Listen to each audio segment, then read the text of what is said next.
आज की कहानी पौराणिक काल के दौरान चंद्रवंश में जन्मे राजा ययाति की पुत्री माधवी की है। गालव ऋषि द्वारा अपने गुरु विश्वामित्र को गुरु दक्षिणा में 800 श्यामकर्ण अश्व देने के लिए माधवी ने 3 राजाओं और महर्षि विश्वामित्र के साथ बनाए थे संबंध। आज की कहानी पौराणिक काल के दौरान चंद्रवंश में जन्मे राजा ययाति की पुत्री माधवी की है। माधवी के पिता ययाति ने उसे गालव ऋषि को इसलिए सौंपा था कि जिससे वे अन्य राज्यों से 800 श्यामकर्ण अश्व प्राप्त कर अपने गुरु विश्वामित्र को गुरु दक्षिणा दे सके। गालव ने माधवी को 200-200 श्यामकर्ण अश्व प्राप्त करने के लिए 3 राजाओं को सौंपा और अंत में गुरु दक्षिणा पूरी करने के लिए अपने गुरु विश्वामित्र के लिए सौंप दिया। आइए जानते हैं पूरी कहानी। गालव विश्वामित्र के प्रिय शिष्य थे। जब इनका अध्ययन पूर्ण हुआ तो नियमानुसार गालव को गुरु से दीक्षा लेकर गृहस्थ आश्रम में प्रवेश लेने की अनुमति का अवसर प्राप्त हुआ।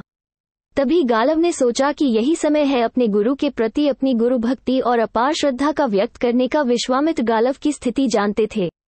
उन्होंने उसे बहुत समझाया। गुरु के बार बार समझाने के बावजूद गालव ने कहा कि गुरुदेव, मेरा अध्ययन तब तक पूर्ण नहीं होगा जब तक कि मैं अपनी पूर्ण शक्ति के अनुसार आपको गुरु दक्षिणा न दे दूं।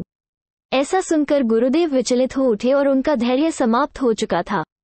उन्होंने कहा कि तुम्हें अपने गुरु को संतुष्ट करने के लिए 800 श्यामकर्ण वाले अश्व प्रदान करने होंगे, जो कि चंद्रमा की भांति श्वेत वर्ण वाले हों। वहीं गालव की पक्षीराज गरुड़ के साथ गहरी मित्रता थी। पक्षीराज गरुड़ गालव के साथ वैसे ही 800 श्यामकर्ण वाले श्वेत अश्व ढूंढने निकल पड़े। गरुड़ पर बैठकर संपूर्ण भूमंडल की परिक्रमा करने के बावजूद गालव को वैसे अश्व नहीं मिले। तब गरुड़ ने गालव को महाराज ययाति की शरण में जाने की सलाह दी। महाराज ययाति का धरती के राजाओं में अत्यधिक सम्मान था। जब महाराज ययाति को ऋषि गालव और गरुड़ के आने की सूचना मिली तो वो उनका स्वागत करने के लिए द्वार पर पहुंचे।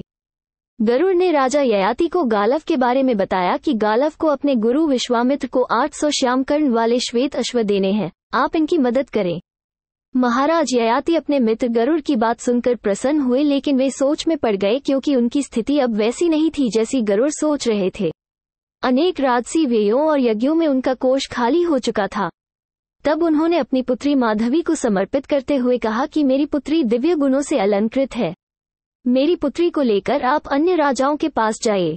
ऐसी सुंदर अप्सरा जैसी स्त्री के आगे राजा अपना पूरा राज तक लुटा सकते हैं। तो 800 श्यामकर्ण वाले अश्व क्या चीज है, परंतु मेरी एक प्रार्थना है कि आप 800 अश्व पूर्ण होते ही आप मेरी कन्या मुझे लौटा दें। माधवी को लेकर गालव और गरुड़ सबसे पहले अयोध्या के राजा हर्यश्व के पास गए। राजा हर्यश्व ने कहा कि मेरे पास तो 200 अश्व ही हैं और मैं उन्हें देने को तैयार हूं, लेकिन मैं माधवी से एक पुत्र चाहता हूं। गालव और गरुड़ 1 साल के लिए माधवी को राजा हर्यश्व के पास छोड़कर लौट आए।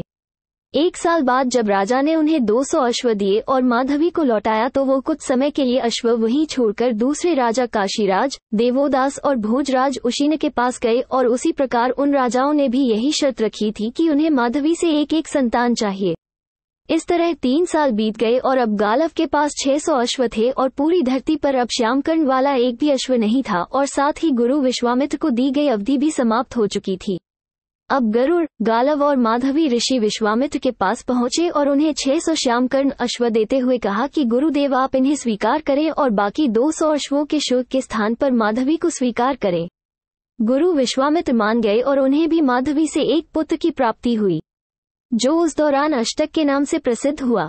इन चारों बालकों की उत्पत्ति के बाद गालव ने माधवी को ऋषि मुक्त कर दिया। उसके बाद माधवी को उसके पिता ययाति को वापस सौंप दिया।